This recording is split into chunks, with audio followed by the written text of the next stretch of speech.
کون سا عمل ہے کہ جس کے کرنے سے جنت کا ایک نہیں دو نہیں بلکہ 8 دروازے اس کے لیے کھول دیے جاتے ہیں؟ 8 دروازے ہیں جنت کے. کوئی ایسا عمل بندہ کرتا ہے جس کی وجہ سے 8 دروازے اس کے لیے کھول دیے جاتے ہیں. وہ کون سا عمل ہے؟ امیر المومنین سیدنا فاروق اعظم رضی اللہ تعالیٰ عنہ سے روایت ہے، نبی علیہ السلام نے فرمایا تم میں سے جو کوئی وضو کرے اور کامل اچھے طریقے سے وضو کرے، وضو کرنے کے بعد پھر یہ کلمات پڑھے، اشہد ان لا الہ الا اللہ وحدہ لا شریک لہ واشہد ان محمدا عبدہ ورسولہ.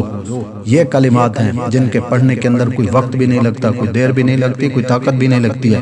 ان کلمات کو ادا کرنے سے وضو کیا، وضو کرنے کے بعد جب آدمی نے یہ کلمات پڑھے، نبی علیہ السلام فرماتے ہیں اس کے لیے جنت کے 8 دروازے کھول دیے جاتے ہیں.